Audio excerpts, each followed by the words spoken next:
Hello बच्चों, आज हम लोग एक 9th और 10th का टॉपिक देखने जा रहे हैं। थोड़ा सा इंपॉर्टेंट है बेटा, ध्यान देना, क्योंकि बच्चे पढ़ तो रहे हैं बहुत बड़ी बड़ी थ्योरीज और रट्टा मार रहे हैं, लेकिन उनका बेसिक नहीं क्लियर है। तो बेसिक को लेकर के एक छोटा सा वीडियो है। हम लोग समझने जा रहे हैं बेटा एटॉमिक नंबर। क्या समझने जा रहे हैं? Atomic number. एटॉमिक नंबर होते क्या है?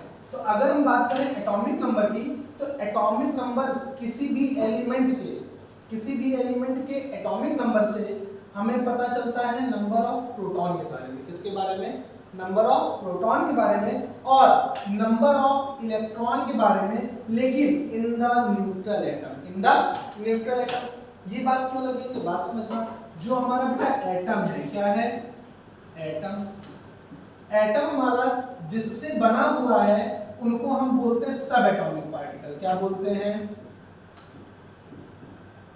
सब एटॉमिक पार्टिकल। और सब एटॉमिक पार्टिकल बेटा हमारे तीन होते हैं। तीन कौन से होते हैं?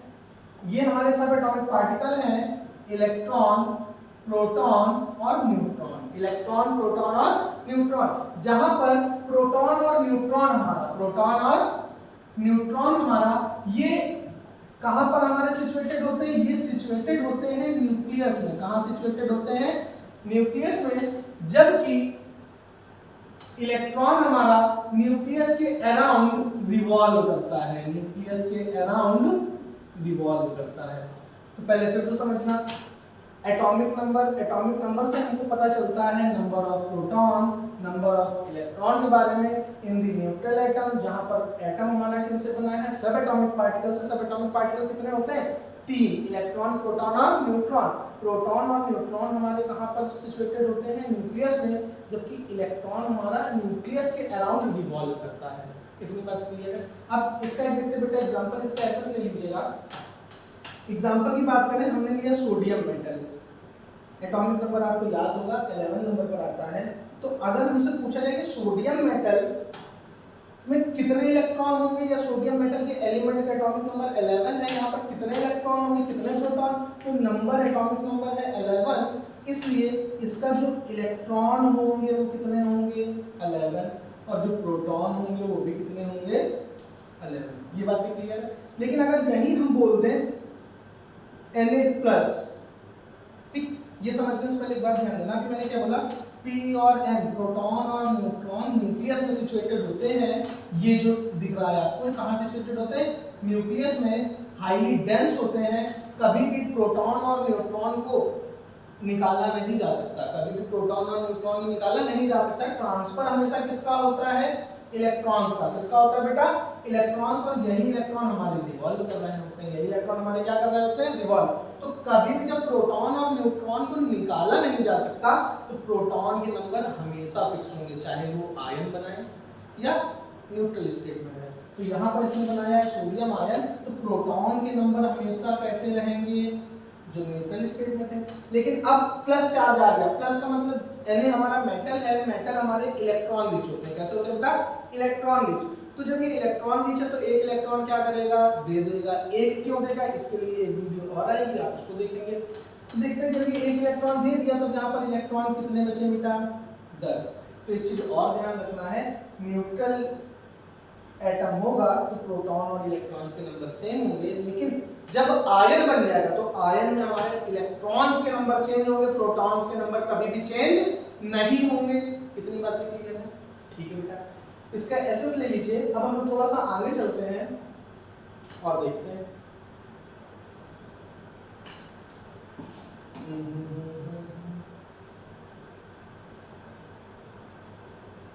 देखो बेटा, हमारे सब एटॉमिक पार्टिकल्स क्या थे? हमारे सब एटॉमिक पार्टिकल्स थे इलेक्ट्रॉन, प्रोटॉन और न्यूट्रॉन। क्या थे?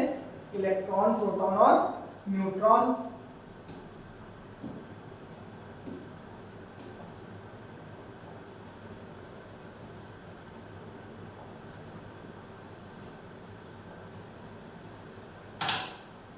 देखना भाई, हाँ बेटा, तो दोबारा से हम लोग कंटिन्यू करते हैं। हमारे सब एटॉमिक पार्टिकल्स थे इलेक्ट्रॉन, प्रोटॉन और न्यूट्रॉन। अगर हम प्रोटॉन और न्यूट्रॉन को एक साथ पढ़ें, अभी हम कैसे पढ़ रहे हैं कि हमारा इलेक्ट्रॉन, प्रोटॉन, न्यूट्रॉन, ये हमारे तीन सब एटॉमिक पार्टिकल है। क्या है? सब एटॉमिक पार्टिकल। अगर हम प्रोटॉन और न्यूट्रॉन को एक साथ पढ़ें तो प्रोटॉन और न्यूट्रॉन को एक साथ बेटा क्या बोलते हैं, न्यूक्लियॉन। क्या बोलते हैं, न्यूक्लियॉन। पहले बताओ ये बात समझ में आई। तो न्यूक्लियॉन्स क्या होते हैं, न्यूक्लियॉन्स हमारे क्या होते हैं जब हम प्रोटॉन और न्यूट्रॉन को एक साथ पढ़ते हैं। तो बातें क्लियर है, पढ़ लेते बेटा। द एलिमेंट्री पार्टिकल्स कौन, proton and neutron present in the nucleus of an atom are collectively. इस बात को ध्यान देना, ये दोनों कैसे जाने जा रहे हैं, आर कलेक्टिवली, एक साथ। अभी हम पढ़ रहे थे इलेक्ट्रॉन प्रोटॉन न्यूट्रॉन, लेकिन अब हम प्रोटॉन न्यूट्रॉन को कैसे पढ़ रहे हैं, एक साथ पढ़ रहे हैं। अगर प्रोटॉन न्यूट्रॉन को एक साथ पढ़ेंगे तो ये हमारा क्या कहलाएगा, न्यूक्लियॉन कहलाएगा। क्या कहलाएगा, न्यूक्लियॉन। बातें क्लियर है ना बेटा। अब आगे देखते बेटा। तो अब हम लोग इसको बेटा आगे कंटिन्यू करने जा रहे हैं, ठीक है, आगे कंटिन्यू करने जा रहे हैं। तो अभी हमने न्यूक्लियॉन को देख लिया था कि सब atomic particles e p n, p और एन को एक साथ पढ़ना तो बेटा क्या बोलते थे हम लोग, न्यूक्लियॉन्स बोलते थे। ठीक है बेटा, आगे देखते हैं बेटा। अब एक लास्ट हमारा बचा है मास नंबर। क्या बचा हुआ बेटा, मास नंबर। तो मास नंबर को किससे रिप्रेजेंट करते हैं, ए से। किससे रिप्रेजेंट करते हैं, ए से। और मास नंबर होता क्या है, number of proton plus number of neutron. Number of proton plus number of neutron. तो देखते भाई, जैसे हमने पहले एग्जांपल लिया था Na का, फिर से लिया 11 और ये क्या लिया 20। क्लियर है ना। देखना इधर, ये जो 23 नंबर लिखा हुआ है ये किसको बताता है, ये बताता है हमारे मास नंबर को। किसको बताता है, मास नंबर को। मतलब अगर मास नंबर को बता रहा तो ये बराबर होगा number of proton plus number of neutron. जबकि ये हमारा क्या लिखा हुआ है बेटा, ये लिखा हुआ है एटॉमिक नंबर। क्या लिखा हुआ है, एटॉमिक नंबर। और एटॉमिक नंबर हमारा किसको बताता है, एटॉमिक नंबर बताएगा हमारा नंबर ऑफ इलेक्ट्रॉन को। और जितने नंबर ऑफ इलेक्ट्रॉन होंगे उतने ही क्या होंगे, नंबर ऑफ प्रोटॉन। लेकिन कौन से स्टेट में, न्यूट्रल स्टेट में। कौन से स्टेट में, कोई भी न्यूट्रल एटम होगा तो नंबर ऑफ इलेक्ट्रॉन और प्रोटॉन हमारे बराबर होंगे। पहले बताओ ये बातें क्लियर है बेटा। अब आगे देखते हैं, एक चीज और समझने का प्रयास करते हैं। अगर ये आपको आ गया तो बहुत ही बेसिक से समझते हैं, इलेक्ट्रॉन प्रोटॉन और न्यूट्रॉन। तो देखते बेटा, कुछ हम लोग थोड़ी सी बहुत शॉर्ट प्रैक्टिस करने जा रहे हैं इलेक्ट्रॉन प्रोटॉन और न्यूट्रॉन को लेकर। बहुत ही आसानी से देखिए आपको आ जाएगी, देखते ध्यान देते हैं। अगर हम बात करें 1h1 1h2 1h3, इसके हमें निकालने इलेक्ट्रॉन प्रोटॉन न्यूट्रॉन। तो बात देखते हैं, यहाँ पर ये क्या है, एटॉमिक नंबर। क्या इस पर हाइड्रोजन पर कोई चार्ज है, नहीं है। अगर कोई चार्ज नहीं है तो ये किसको बताता है, नंबर ऑफ इलेक्ट्रॉन और प्रोटॉन को। प्रोटॉन हमारा एक है और न्यूट्रल स्टेट है, इसलिए इलेक्ट्रॉन भी हमारा एक है। इतना क्लियर है, ठीक है भाई। ये हमारा क्या है, मास नंबर। अगर मास नंबर की बात करें तो मास नंबर हमारा क्या था, number of proton plus number of neutron. ये था हमारा मास नंबर के बराबर। तो मास नंबर हमारा ये था, मास नंबर, ठीक। मास नंबर हमारा 1 है, Z हमारा 1 है, तो न्यूट्रॉन कितना हुआ, 0। मतलब यहाँ पर ये कितना आ गया, 0। बातें क्लियर। अब इधर देखो, फिर से हमारा एटॉमिक नंबर 1 मतलब प्रोटॉन 1 इलेक्ट्रॉन 1। हमें निकालना है न्यूट्रॉन, इसका इसमें सब्ट्रैक्शन करा दिया तो कितना आ गया बेटा, 1।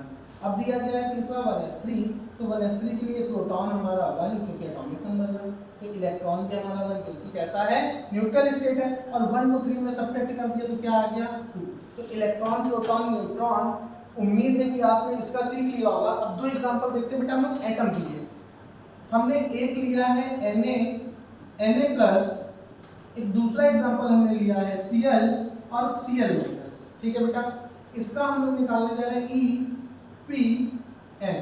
तो इसका होता है 11 23, इसका होता है 17 35, ठीक। देखते हैं बेटा, ये हमारा एटॉमिक नंबर है, कोई चार्ज नहीं है, इसलिए प्रोटॉन हमारे 11 होंगे और जितने प्रोटॉन होंगे उतने ही हमारे इलेक्ट्रॉन होंगे।